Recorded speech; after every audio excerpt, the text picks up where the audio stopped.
واتبعوا ما تتلو الشیاطین علی ملک سلیمان، اور یہ بنی اسرائیل ان منتروں کے پیچھے لگ گئے جو سلیمان علیہ السلام کی سلطنت کے زمانے میں شیاطین پڑھا کرتے تھے۔ وما كفر سليمان ولكن الشياطين كفروا يعلمون الناس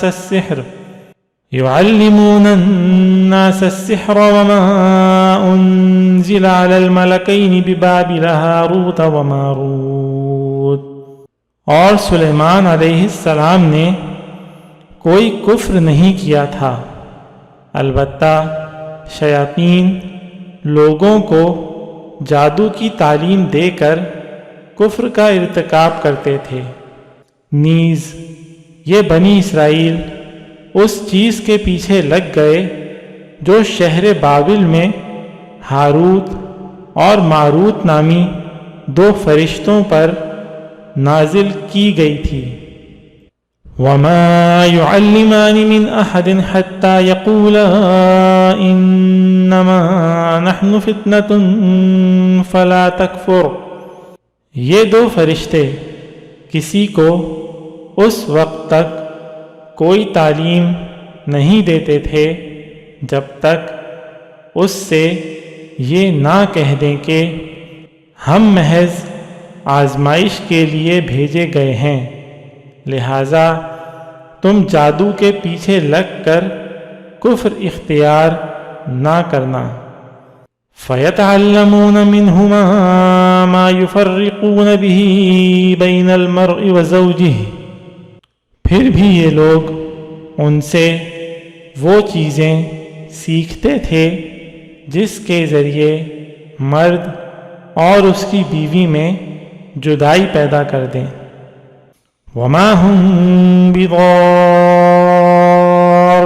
به من احد الا باذن اللہ، ویسے یہ واضح رہے کہ وہ اس کے ذریعے کسی کو اللہ کی مشیت کے بغیر کوئی نقصان نہیں پہنچا سکتے تھے۔ وَيَتَعَلَّمُونَ مَا يَضُرُّهُمْ وَلَا يَنفَعُهُمْ، مگر وہ ایسی باتیں سیکھتے تھے جو ان کے لیے نقصان دہ تھیں اور فائدہ مند نہ تھیں۔ وَلَقَدْ عَلِمُوا لَمَنِ اشْتَرَاهُ مَا لَهُ فِي الْآخِرَةِ مِنْ خَلَاقٍ، اور وہ یہ بھی خوب جانتے تھے کہ جو شخص ان چیزوں کا خریدار بنے گا آخرت میں اس کا کوئی حصہ نہیں ہوگا۔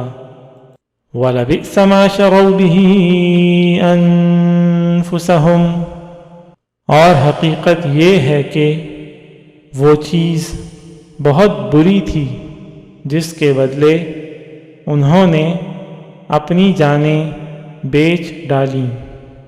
لَوْ كَانُوا يَعْلَمُونَ، کاش کہ ان کو اس بات کا حقیقی علم ہوتا۔